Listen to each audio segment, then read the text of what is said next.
Yeah, Luke, in the first half, everything seemed to be going your guys' way, and then they kind of just chipped away throughout the whole second half. What was it that kind of allowed them to get back into the game? Yeah, we didn't come out in the second half with a sense of urgency at all. It would start off with, I think they hit a three right away, and kind of just splintered out from there. It was a hard lesson for us to learn. It put an amazing game pressure on us. But in the end, we got the W, and we just have to put this in the back of our head. We have to learn from it and get ready for Saturday. And that's happened a couple times. And obviously, there's another team playing. They're trying hard. They're trying to come back too. But you've had leads in the second half, and they've kind of slipped a little bit. How do you, as a senior, kind of help the other guys turn the corner in regards to holding on to leads in the second half? Yeah, well, I mean, first of all, I put a lot of that blame on myself and the other seniors. We can't allow that to happen. It's happened way too many times. We have to come out ready to go, and I think a lot of times in the second half we're the ones slacking. We're the ones giving up those points right away.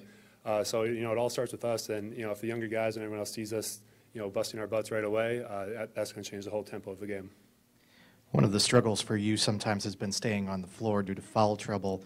You end up off the floor for a significant chunk of the second half. Carter ends up coming up big for a while there. While you're off the floor, kind of what's going through your head? How can you help the other guys when you're not out there? And what have you been doing this year to try and stay out of the foul trouble? Yeah, it's tough being on the bench, in a close game. But you just got to stay in it. You got to keep your mind in it. You got to make sure you're helping everyone out. You got to be calling plays out for the guys, trying to help them out on defense, all that type of stuff. There's been new rules every year so far. They're trying to make the game less physical. It's hard for everyone. Hand checks are pretty much a foul every time. It seems like you body someone up, it's going to be a foul. But you just have to play through that type of stuff. I mean, we can't do anything about it. The refs aren't going to change the call.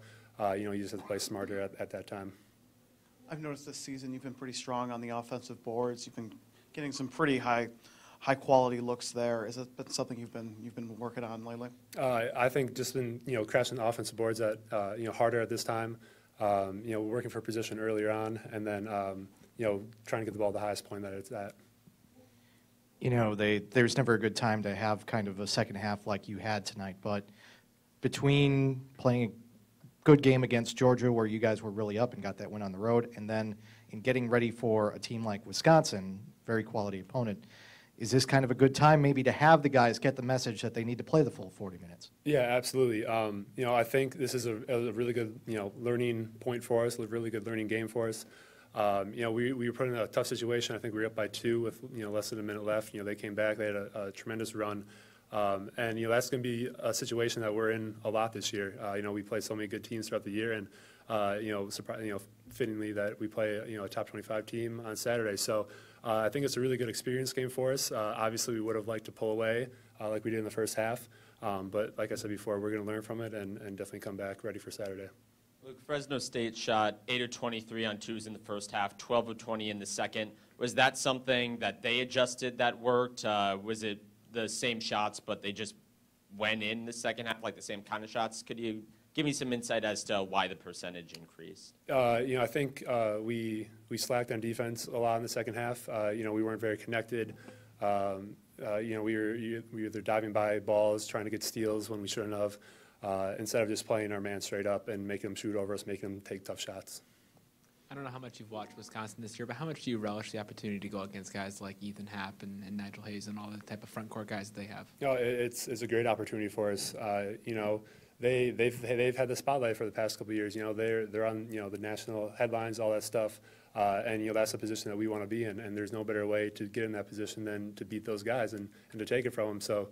We're excited for this opportunity. Obviously, they want a revenge game because we took it last year, and we're not going to let that happen come Saturday. Pretty good sample size with you and Sam together on the court now. He had another good night going 4-6 from downtown. Pretty much seems like anytime he's wide open for a three-pointer, it's going to go down. Is it pretty noticeable how much more space you have inside with him on the floor as your 4? Yeah, absolutely. I mean, Sam's a great shooter. I mean, it's so much fun to play with him. And it does open up a ton of space. And that goes with all of our guys, too. They have to respect their outside shots. And if they come to double team me, that means one guy's open on the perimeter, and more than likely it's going to go in. Anything else for Luke? All right, thank you, Luke. Thanks.